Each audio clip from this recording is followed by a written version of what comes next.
तो हेलो दोस्तों, कैसे हो आप? उम्मीद करता हूँ बहुत ही बढ़िया होंगे, अच्छे होंगे, अपने अपने आप में खुशहाल होंगे। तो आज की जो घटना मैं सुनाने जा रहा हूँ, ये घटना आप सभी लोग जानते होंगे कि ऑनलाइन की दुनिया कितना आगे बढ़ चुकी है और बढ़ना भी चाहिए। हम ये भी चाहेंगे कि बढ़ना भी चाहिए। डिजिटल का जमाना इतना आगे बढ़ चुका है कि अब हम कोई भी चीज़ हमें जानना होता है या कोई भी चीज़ सीखना होता है तो हम ज़्यादातर यूट्यूब पर जाते हैं या क्रोम पर जाते हैं या फिर गूगल पर जाते हैं। हम गूगल से वो चीज़ें पूछते हैं, हमें आसानी से वो बता देता है। लेकिन शायद हम ये भूल रहे हैं कि एक सिक्के के दो पहलू होते हैं। हम इसे लाइट और डार्क मानते हैं। सबसे पहले चलिए हम लाइट वाले पार्ट को समझते हैं, जिससे कि हम कोई भी चीज़ हमें जानना होता है तो हम गूगल वगैरह पे सर्च करते हैं, वो चीज़ें हमें आसानी से मिल जाती हैं। लेकिन अब बात आती है डार्क की। मोस्ट इम्पॉर्टेंट कि ये डार्क पार्ट है क्या? डार्क वो है जिसे हमें दिखाई नहीं देता, जो हमारे आंखों से ओझल होता है। जैसे ठीक एक ऐसे तरीके से जैसे सामने हमारे कोई पर्दा लगाया जाता है और उस पर्दे के पीछे हमें दिखाई नहीं पड़ता कि वहां पर क्या चल रहा है। इसी तरीके से जो डार्क का पार्ट होता है वो होता है। अब इससे होता है क्या कि अगर ये डार्कनेस पार्ट अगर हमारे बच्चों के साथ आ गया तो शायद हो सकता है कि उनकी जिंदगियां बर्बाद हो सकती हैं। ऐसे ही ये कहानी मैं सुनाने जा रहा हूँ सभी को। ये सच्ची घटना है कश्मीर के प्रेमनगर की। प्रेमनगर में एक परिवार रहता है जो कि बहुत ही खुशहाल था। उस परिवार में एक पिता था, एक बेटी थी और एक माँ थी। तीन ही परिवार उस घर में तीन ही परिवार रहते थे। उनका जिंदगी हंसी खुशी से आसानी से चल रहा था। लेकिन जब धीरे धीरे बेटी जो थी वो बड़ी होने लगती है, पिता जो होते हैं वो बाहर कंपनी में काम करने जाते हैं, माँ जो होती है वो स्कूल टीचर के तौर पर काम करती है। अब पिता सुबह 9 बजे जाते हैं, शाम को 7-8 बजे आते हैं।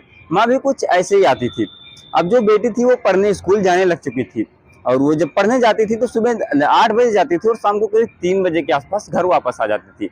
लेकिन जब वो घर आती थी तो कुछ अपने काम करने के बाद उसे जो 4 से 6-7 बजे के आसपास जो टाइम होता था वो उसका बीतता नहीं था, बहुत ही बोरिंग महसूस होता था उसे। फिर उसने अपने पिता से कहा कि पिताजी मुझे एक डॉग चाहिए अपने बचे हुए टाइम को स्पेंड करने के लिए। फिर बेटे की ख्वाहिशें बचपन से पूरी की जा रही थी, सारी ख्वाहिशें पूरी की गई थी, तो ये ख्वाहिश भी आसानी से पूरी कर दी जाती है। मुसीबत यहीं से शुरू होती है गाइस। अब यहाँ से कंडीशन शुरू होता है बर्बादी का। अब उस बच्ची के पास एक डॉग आ जाता है। डॉग धीरे धीरे बड़ा होने लगता है, उसके साथ खेलते घुलते मिलते इतनी ज्यादा घुल मिल जाती है कि अब आसानी से उसके साथ खेल रही थी वो। और करीब अब लड़की की उम्र भी 16 साल के आसपास हो चुकी थी। लेकिन एक दिन जब बच्ची पढ़ने जा रही थी तो पढ़ने जाते वक्त उसे जब दोपहर हो जाता है, वहां पर लंच की छुट्टी होती है, तो देखती है कुछ बच्चियां जो है फोन में कुछ देख रही थी। उनके पास जब वो जाती है तो वो देखती है कि कुछ अनग्न वाली चीजें वहां पर चल रही थी। तो वो देखकर वहां से जाने लगती है। तभी उसकी एक फ्रेंड होती है जो कि बुलाती है उसे और कहती है यहाँ पे आओ, तुम यहाँ से जा क्यों रही हो? ये चीजें नेचुरल है, हम सब देखते हैं, तुम नहीं देखती हो क्या? फिर वो कहती है नहीं, मैं ऐसी चीजें नहीं देखती हूँ।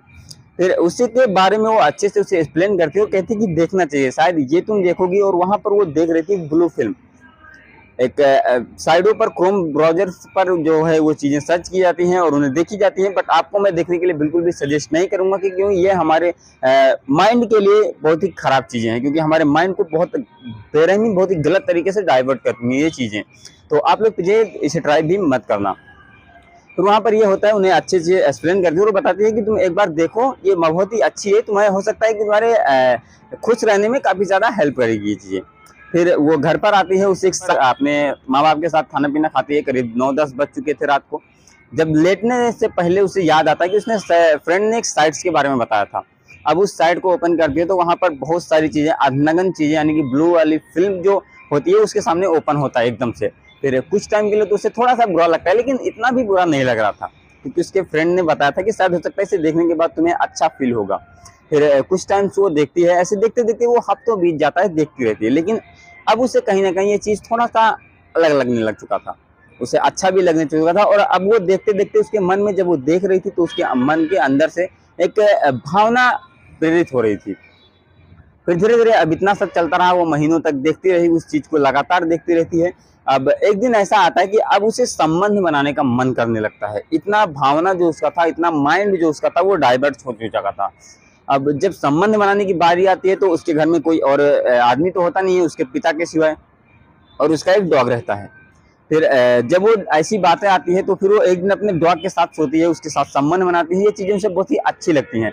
ऐसे ऐसे चलते चलते करीब महीनों ये चीजें चलती रहती हैं, हफ्तों चलते रहते हैं। लेकिन जब बात यहाँ पर आ जाती है कि उस लड़की के प्राइवेट पार्ट जो होते हैं, अब उसमें इन्फेक्शन फैलना शुरू हो जाता है, यानी कि कुत्ते की वजह से उसमें इन्फेक्शन होने शुरू हो जाते हैं, उसके अंदर उसकी बीमारियां जो है शुरू हो जाती हैं।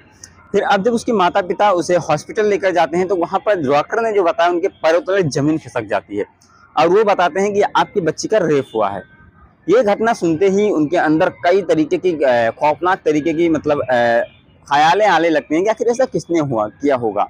क्या स्कूल से किसी ने किया या घर पर आकर किसी ने किया या ऐसा कैसे हुआ? फिर वो अपनी लड़की से जो प्रिया होती है उससे बार-बार पूछने की कोशिश करते हैं कि आखिर बेटा तुम्हारे साथ किसी ने कुछ किया, तुम्हें टच किया या तुम्हें कोई गलत फीलिंग आई? ऐसी चीज़ें वो पूछनी शुरू करते हैं तो वहाँ पर वो चीज़ें तो कुछ भी नहीं बताती है। लेकिन जब उसे घर पर ले आया जाता है, उसे बार-बार पूछा जा रहा था कि आखिर क्या हुआ है? आखिर बताओ सही कि हुआ क्या है? फिर वो बताती है कि मेरे फ्रेंड ने जो था ऐसी-ऐसी चीज़ें मुझे बताया और मैं इसे हफ्तों से देख रही हूँ, महीनों से देख रही हूँ और मैंने अब ये चीज़ें कुत्ते के साथ किया था, इस वजह से हो सकता है। ये बातें सुनकर माँ-बाप के पैरों तले ज़मीन खिसक जाती है, वो शायद इस बात का बिल्कुल भी यकीन नहीं कर रहे थे। और अब उस कुत्ते को भी भेज दिया जाता है वहाँ पर उस बच्ची से छुटकारा दिलाने के लिए और बच्ची काफ़ी ज़्यादा रोती है क्योंकि उसकी उम्र 16 साल के आस-पास थी, बहुत ज़्यादा भी नहीं थी और इस उम्र में ऐसी घटिया मतलब घिनौना हरकत करने के बाद शायद ही किसी ने ऐसा नहीं सोचा होगा। बाकी अब उसकी तो धीरे-धीरे परवरिश कर ली, उन्होंने जान लिया। बाकी अगर आपके बच्चे कहीं न कहीं ऐसी चीज़ें कर रहे होंगे या ऐसी करने के बारे में सोच रहे होंगे फ़ोन से या किसी अदर साइट्स की वजह से, तो हो सकता है आपके लिए परेशानी बढ़ सकती है। तो इस वीडियो को बनाने का मकसद किसी को हैरान करना या किसी को परेशान करना नहीं है, बल्कि लोगों को जागरूक करना है कि आप अपने बच्चों के लिए भी इस चीज़ें को ध्यान में रखना चाहिए। बाकी आप इससे बच कैसे सकते हैं, चलिए उसके बारे में जानते हैं अब हम। इसके बारे में बचने से लिए एक ही रीज़न है, आप अपने फ़ोन्स के जो अनदर साइट्स होते हैं, उन्हें ब्लॉक करके रखें फ़ोन सेटिंग से और जब भी बच्चों को अपने फ़ोन दें, तो वहाँ पर जब उनके पास फ़ोन लेते हैं उनके पास से, तो आप अपने गूगल माई एक्टिविटी पर जाकर एक बार ज़रूर से चेक करें कि उन बच्चों ने क्या-क्या चीज़ें देखी होंगी। और जो भी साइट्स है, अगर बुरी साइट्स है तो उनके बारे में उन्हें बताएँ कि ये साइट बुरी है, इस पर मत जाना दोबारा और बार-बार उनके ऊपर फ्रेंडली उन्हें दिखाएँ और बार-बार उनसे पूछने की कोशिश करते रहें कि आखिर तुम्हारी लाइफ़ में चल क्या रहा है। तो आई होप कि आप सभी को आज की वीडियो अच्छी लगी होगी और मैं आप सभी को बता दूं कि हमारी ये इस चैनल की पहली वीडियो होगी और पहली वीडियो में इतनी सारी नॉलेज मिली है तो उम्मीद क्या हो सकती है आप लोगों की कि आगे कितनी सारी जानकारियां मिलने वाली हैं। तो इसलिए चैनल को सब्सक्राइब जरूर से कर लेना। हम मिलते हैं किसी नए वीडियो के साथ, तब तक के लिए जय हिंद जय भारत।